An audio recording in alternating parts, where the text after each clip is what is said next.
Okay. Ladies and gentlemen, thanks for coming along to our session in this interesting conference. My name is George Both. I'm from Telestream, and I'll be introducing later Clive Santamaria, who's from ITV. And what we're going to talk about is content preparation for multi-screen delivery. And this is based upon work we've done with ITV. Now, I realize that many of you are UK-based, some of you are not. So introduction to ITV is probably appropriate. First of all, they are the UK's largest broadcaster producer. Combination of the number of programs they make, the number of channels they play out. They are quite a long way, by quite a long way, the largest producer and broadcaster in this country. And multi-screen delivery of their content is actually a really key part of their business strategy and has been for the last few years. And by multi-screen, we don't just mean making HLS. We mean providing the same content on broadcast, on satellite, on DTT, video on demand, catch-up TV, web, mobile, virtually every kind of device where their viewers, their consumers, want to access this content is really key to their strategy. Also, Jan Oza previously mentioned a little bit about speed of delivery, and speed of delivery of this content is really critical to the business value. It's a little bit like selling fresh fruit. If you don't get it to people on the same day, it loses its value very rapidly. And this is especially true of news, fairly obviously, but also catch-up TV, those post-live replays of whether it's dramas, whether it's live events, doesn't matter. The marketability and the value of those programs diminishes rapidly the longer it is after the event. And so speed of delivery is critical to what ITV is doing.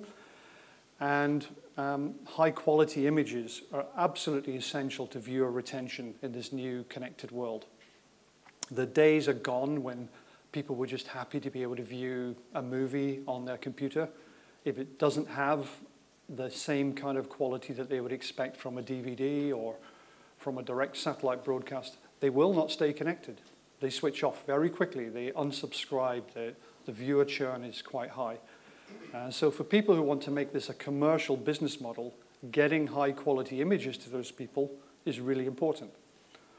So ITV as a company engaged with us a few years ago to build an entire transcoding platform that's based on a product called Vantage. Now, some of you may know our company, and for those who do, I will repeat it, and for those who don't, we're quite an old company for this industry. We've been in this business since 1998, which in the streaming media world makes us almost veterans. We are these days the leading supplier by quite a long way in terms of staff, revenues, numbers of installed clients of enterprise-class transcoding. That is transcoding for people who want high levels of service maintenance, high levels of resilience, high levels of reporting. We have several products that serve the streaming industry. Some of those are classified as desktop products. They're targeted at small users, consumers, prosumers. But the flagship product that we sell to the enterprise market is called Vantage. And that was developed in response to growing complexities, growing complex needs of encoding content for multi-screen delivery. It is a suite of software services, workflow management tools, system management tools, and GPU-accelerated servers that can be configured to meet the needs of our customers, whether they're small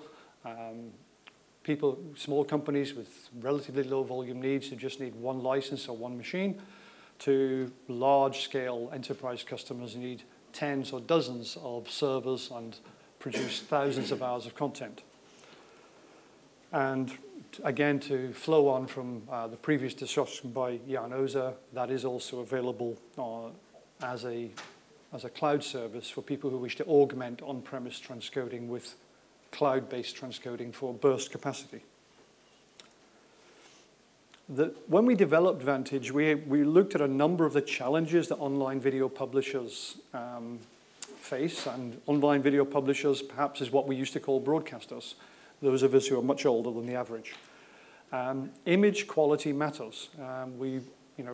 I will say it, you heard Jan Oza say it, I know Clive will say it. It's really important for retention of audience and maximizing revenue.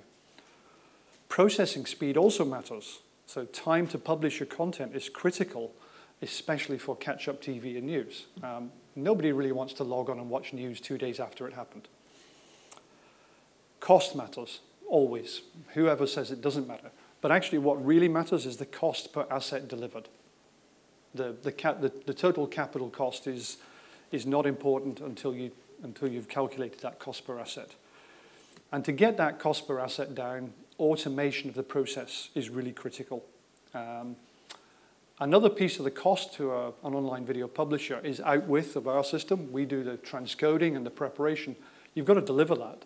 And your CDN will charge you per gigabyte to every person that wants to see it. So managing the file sizes is very important to keeping those costs under control, which is kind of paradoxical with the first statement where image quality matters, because normally the easy way to get image quality is to make the files bigger, but that will cost you a lot more to get it delivered. So everyone is always trying to balance the cost of delivery with the quality that your viewers want. And finally, systems need to be agile, because this world of multi-screen television is changing at an increasing pace, and the market and the consumer demands are changing quickly and very often unpredictably. So our customers need to have control over how they can reconfigure that quickly and easily without going back to writing code. So I'm going to pass over now to Clive Santamaria, who's the chief architect at ITV.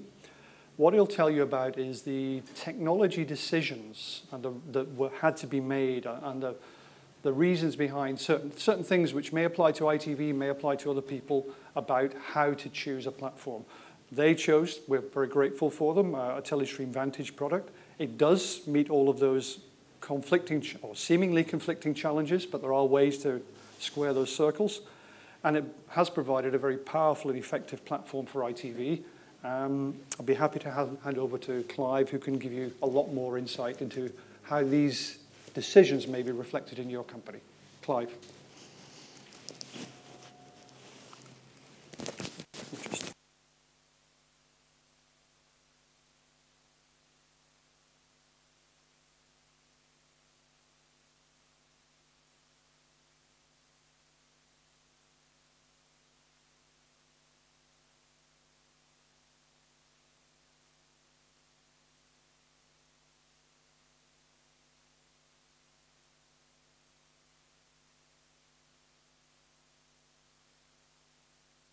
Clive Santamaria, I'm the chief architect at ITV, so I look after the architect teams that work across our studios business, our broadcast business, and online. And I wanted to talk about the rationale behind our choice of transcoding. So, as a bit of background, I think this is quite important context, because we're an integrated producer and broadcaster. That gives a slightly different challenge than people that just do traditional video on demand or broadcast platforms. Obviously the largest in the UK, we produce a lot of content now that's equaling our broadcast business. So if I split that down into some of the functions that we use, we produce a lot of material, we produce drama, we produce news, and we broadcast in the UK with a growing number of channels. We've just released ITV Encore on Sky earlier this month, and we continue to grow with another channel on Freeview later this year. Obviously, the world has changed. I joined the company about 10, 11 years ago, and one of the challenges were, we were moving into HD, we didn't have an online platform, and we had to evolve to basically convert those broadcast workflows into file-based workflows and into online. So I was one of the young kids who they kind of said, well, here's a tape, we don't know how to get it on the computer, Clive, go sort it out. So I built my first encoding platform with an Osprey board, started digitizing media, and that's how I kind of got into building the VOD systems. Catch-up TV, so we have a product direct-to-consumer ITV player, which in the UK you're well aware of it, and we fund that via advertising served dynamically. So why that's important here is that, as George was saying, the drop-off point for interest greatly diminishes after the first few days of viewing. So the most amount of time that we ship the advertising is straight after viewing. More so now than in the past. Twitter is there, people are talking about the content, and if you start delivering catch-up content a day after it's transmitted, the viewing figures drastically decrease. Back to syndication, we syndicate to a lot of platforms. We syndicate to Virgin Sky and all of the major VOD brands as well. So that mix of functions produces a very different challenge than someone who just produces content or someone just broadcasts content. As I was saying before, I wanted to talk through some of the challenges of getting that from the camera to the screen. I've kind of picked out these main areas. So is your organization split across multiple sites? How much do you value the partnerships with vendors and partners? How important is quality? Do you work with your high-res file? Do you work with mezzanine files? How important is speed of delivery? And of course, total cost of ownership. So I'll start with the location of the organization. So for us, we have transmission sites in the north and the south of the UK. For that reason, we also own a private network and storage. We also have news sites across the country. And for that reason, location is a big reason for us needing on-premise. So we need to ship the media around across our network. Standardization and partnerships. A lot of this is about the workflow. So as an architect, to tell people that there's a single workflow for broadcast and online makes the ops people really happy. So I don't know about you, but a number of times you had a great solution, but you're a bit scared about telling the ops guys, sorry, there's 3 or 4 workflows. Here's the online workflow. Here's the broadcast workflow. Here, we wanted to standardize that. So we wanted to look at an architecture where we could use a single flow for broadcast and for online. Speed, I kind of mentioned that before. It's really important for us to get the content up online very, very quickly.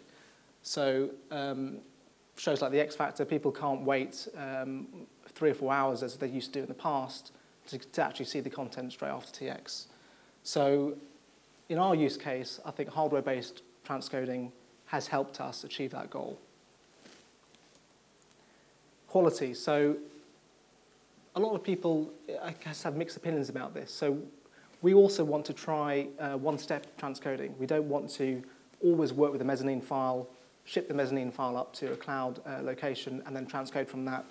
Where we can, because we own the network and the storage, it makes sense that we can actually transcode from HD. Things are going to get more complex. HEVC encoding, all of the levers are going to get higher and higher. So it makes sense for us to be able to transcode from as high a quality as possible in the first place, rather than go to an intermediate step and then onto your online transcoding platform. And then total cost of ownership. I think how many of you were here for Jan's session earlier? Most of you here, yeah. We agree with his rationale that at the moment, if you're doing transcoding every day, if it's part of your business, it's still cost efficient to own the hardware. I mean, there will be a tipping point where those cloud transcoding vendors will actually match what you're doing today. But if you have to ship the media around yourself and you do a lot of production, right now, on-premise is the way to go. With the products the guys are bringing out, so Telestream are bringing out Vantage Cloud, we will be offloading some of that for burst capacity and moving into that space. But whilst that is maturing, you're still getting value for money with your on-premise.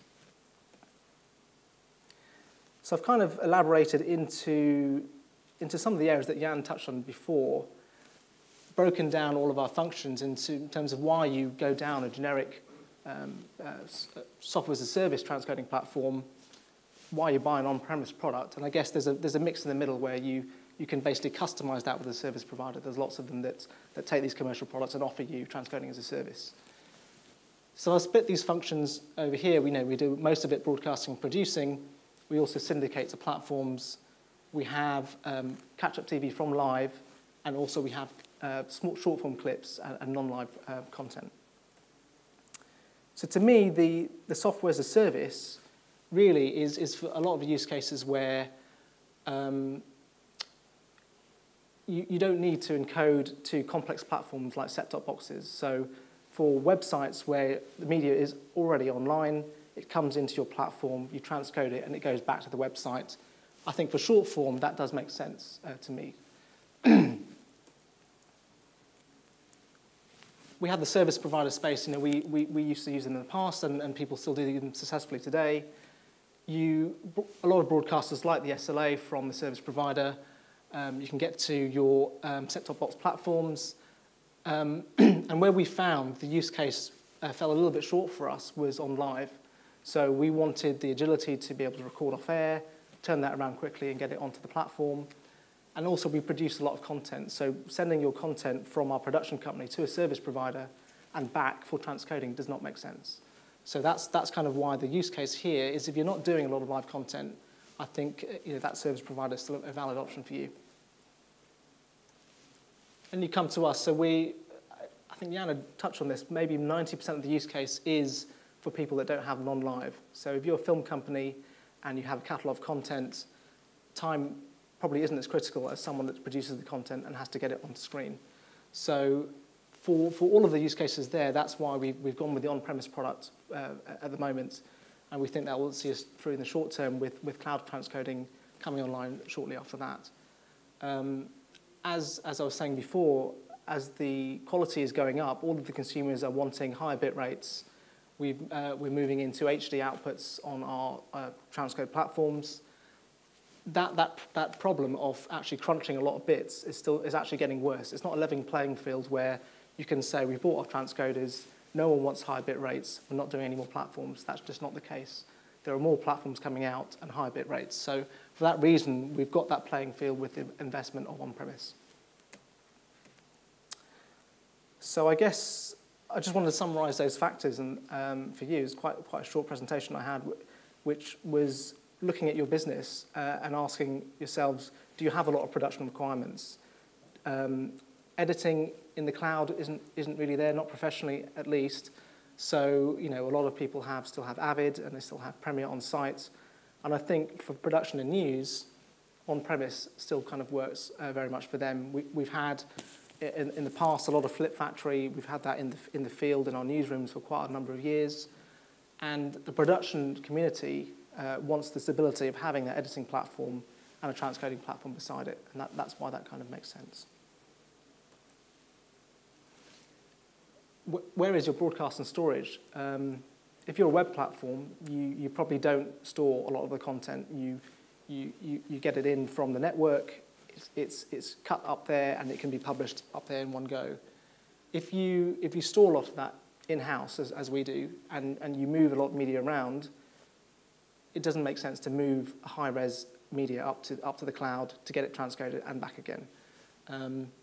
As I was saying before, it's really important that we have a single workflow for broadcast. So splitting the workflow to say, here's our online workflow and here's our broadcast workflow, that can make sense. But for us, we're really looking at a simple operational model where all our ops guys are really happy that the material goes to broadcast and online.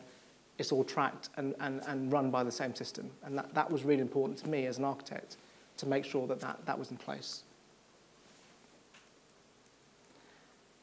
So I kind of mentioned this before. I don't know if a lot of you have worked with set-top boxes, but it can be a bit tricky to get the encoding to work first time. And it's a lot of tinkering around, a lot of profiles back and forth.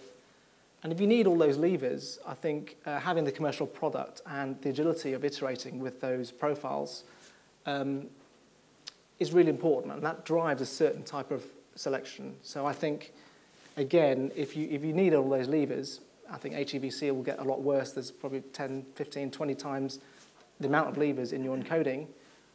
You want a professional product where you can actually do that. FFmpeg doesn't really cut it for us. Catch up from live, I mentioned this a number of times. Until recently, we weren't working from HD source for catch up. Catch up was a partner that they just wanted content to market. We never really envisaged that iPads and mobile devices would have the resolution. We had a low resolution for mobile devices and the high resolution for set-top boxes. Those resolutions, as you know, are just going up, and they're getting more and more complex. So we have to encode from HD. So it's no longer suitable to say catch-up TV is an SD-only product. We don't want it for the consumers. They kind of demand it and they expect it. If you look at the Sky products, they're all HD as well. So for public service, we can no longer say that it's only an SD market. It is HD even for online. And I mentioned this before. Do you require a single workflow? I think other companies do successfully split that in half, where they have a mezzanine file that they take somewhere else. The choices they make for that also gives them a flexibility that's not coupled to their broadcast platform. But when the platform does do both of the use cases, then there's no reason why you can't make that work for you. I think we've successfully done that over the last few years. And that was it. It's quite a short presentation. I just wanted to now take some questions because I think, to me, the use case of putting the product into market is quite a lot of learning for us. We went from a service provider world where we couldn't get the agility we wanted to an on-premise product, and that's kind of worked for us. So I'm happy to take any questions about any of that. Hello. Hi, Phil. It's been a long time. Thank you very much. So my question really is about the future and for George as well, and about cloud. I missed Jan's presentation before. I've never been able to do a spreadsheet that says doing it in the cloud is worthwhile. Even if I could upload stuff really fast, and as you alluded, doing it on-premise is actually more cost-effective. But I want to know, will that change in the future, do you think? How far, how much cheaper does it need to be as a percentage, cloud encoding, for it to become something that you'd seriously consider? Is it 95% drop down to pennies rather than pounds or dollars per file? Can you see a future where cloud encoding becomes relevant again for you? I guess it's not a generic answer for your company because it depends on what you do. If you do a lot of editing, and if people like doing editing in the cloud, which they're not at the moment, you need to know where the source comes from. So for editing and having a file and then uploading the file, you're still going to have the transit time of getting it up there. The other use case is if you have an archive library. So if you don't, Jan was saying in the previous discussion, if you don't want to stand up 100 encoders and have them sitting idle, for a burst use case, I think that's definitely where we want to go. And the benefit of having the commercial product that also does the cloud is that you can use the same presets. And all of the investment that we've worked with, tinkering with these set-top boxes, you can deploy the same profile. So I think, I'm not saying that it's not a place that will go. I'm saying it's only for a certain use case. And the tipping point is when you start doing media fully in the cloud, such as editing. Price is important. I can't say it's not important, but it's not the number one factor. Here it is where you get the media from and to, what the agility is of changing. I think Jan's slides before was saying to change an Amazon workflow, you have to copy it, put it back again. You can't tinker with it. For us, it wasn't purely a cost decision maker. It was on agility, and that's everything in terms of the number of devices that are coming out. Could I also give some thoughts on that, Phil? Actually, if you don't mind. Hi. Speaking as a vendor, I think I can give you some numbers.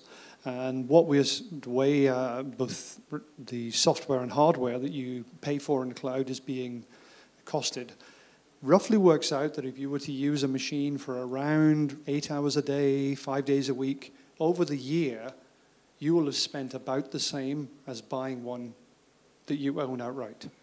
So obviously it depends upon your financial modeling in your company. Do you prefer to pay one CapEx and depreciate it over 3 years, or do you prefer to just pay monthly as you use it? And we see that requirement changes by company.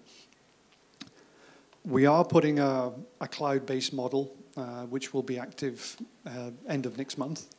And it is really intended for people to go back to what those of you who saw Jan Ozer's comment, augment an on-premise facility for burst capacity, planned maintenance downtime, rapid turnaround of provisioning of new services, anything where they just don't have the time to go and provision their own machinery and put it up, and because that takes some time. So we see the two running side by side, and that costing is about where it sits at the moment with people who run on Amazon for hardware.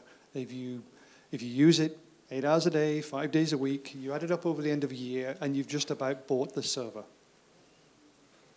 Now, that may be okay in your financial models of your company, but for other people, it's great for startup because they don't have the capital. But once they're up and running and they're generating capital, many of them then want to provision their own hardware and own their own system. I mean, I agree. There will definitely be a tipping point. Like I said, I don't think it's a use case will stay forever. But right now, if you do the economics, you will see that it is still cost effective to buy the hardware, and that will run down, and we will move into cloud transcoding and leverage all of the goodness that you've got there. But I don't think it's a starting point for us.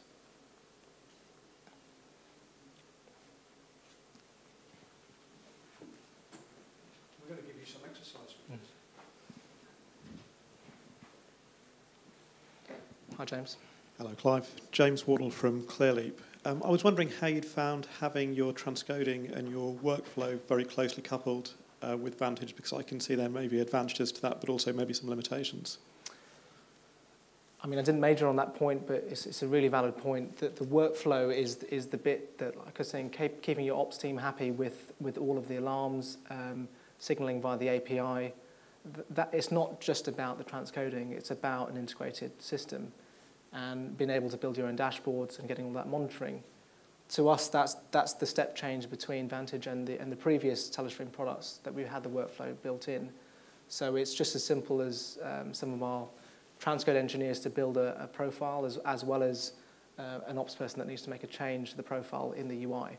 I can definitely see the difference. If you ask the rating value of the workflow as a not very often do you find technology is well accepted by ops because it's new and it's hard to use. It's not, but the workflow has made a big difference for us. So yeah, I didn't mention it was a very good point. Anything else, anyone? Hello, Sjoerd Vogt from Streaming Media. Hello. You mentioned that you haven't yet considered any cloud video editing solutions. Yeah. And again, for short form, there are now a couple of quite competent vendors, such as Mixmove, who's here, and WeVideo. And again, for the short form, is there a break-even where you would perhaps consider the cloud video editing? I think so, because I guess what I was pointing at here was a lot of the long-form content is HD, but if the short form is actually streamed into that editing platform and you can do the clipping, I was mainly talking about complex editing and doing it in one place. So a lot of our producers still, in terms of long-form shows, do their editing on the Avid, and they do their short form from the Avid as well. So when the production company wants that control, it's still, unless we get them to edit their shows online, which they're not really ready to do, it doesn't make sense. So I agree that the short form is a valid use case, and we've done a bit of that when it's simple jump cut edits. You can do that and send it into your transcoder. But back to my point on single workflow, when you want a broadcast and online workflow, you have to have an architecture that makes sense for you. And if you're an online publisher only, I think that does make sense.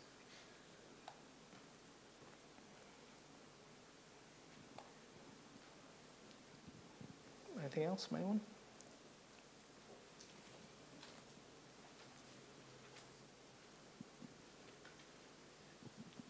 Perhaps I can just respond a little bit to James's question about what workflow versus transcoding. And when I touched on earlier about the evolution and the change, a lot of the engineering work we did was because people were seeing that transcoding was becoming a core high CPU, high intensive process in their entire process. But it's also, for those of us who like to put things in motoring analogies, it's a really good opportunity. You've got the engine out of the car. You've had to unwrap the file, decode it. It's a good opportunity to do a lot of other things to that video that you have to do anyway, such as adding subtitles, adding captions. As in some cases with work we do with ITV, they obscure other captions that would have been on a live broadcast because they're no longer suitable for catch-up. And it's actually a very easy time to do it because you've already decoded the file. So to do that, you have to build a workflow engine where you can abstract quite complex video production instructions down to a very simple message from the operator. And what Clive's team will do is build that out to say, build this asset for catch-up TV to go on UView. And all of the minor technical details of how that is done are hidden from the operator. Now, there's a place in most businesses for another layer of workflow management, which is more about business rules, business process management. This is what we do is more about the production workflow, how to get that content into the right form, in the right place, and make that a fairly simple instruction either to an operator or to a higher level asset management system. I think these days you've heard the phrase, people build to operate rather than just build to form a solution, and that's very much the ethos. You need to design a system that's cost effective, does the function, but if it's very competent to operate, it doesn't last long in terms of technology life, and you're going to redesign the system after a very short while. The most successful systems I've built are the ones that have the proper workflow and processes around them, and they've lasted because there's no need to change them unless you have a functional step change. Anything else? Could I ask Clive a question? Maybe. You mentioned, and other people have mentioned, new formats like HEVC, and lately, especially during the World Cup, there's been a lot of, perhaps call it preemptive promotion of 4K. As a broadcaster, where do you see that development happening in this country and on your business? I mean, in our business, I think, transmitting 4K is a long way away. It's really for us on our production side, we can see us moving to that space to syndicate some of that stuff. But if you look at set-top box manufacturers to put an HEVC decoder chipset into those devices, it's quite expensive, and the margins on set-tops are very slim. And to add $20 or $30 just for HEVC decoding with limited content is quite a hard ask. So I think if you look at the different markets, connected TV and set-tops, that it's really only going to be the high-end TVs for the next couple of years. And the first time you'll see HEVC will be in the mobile devices. So it's really when you get into people doing that for video on demand. For us, I think the main draw is not 4K. It's actually delivering HEVC and HD at lower bit rates. So that means it's more reach to customers, higher quality. I think the driver is really HEVC in HD material rather than 4K from my perspective. Thank you. Right, I think if that's all, we can probably break early for lunch. Thanks a lot. Yeah.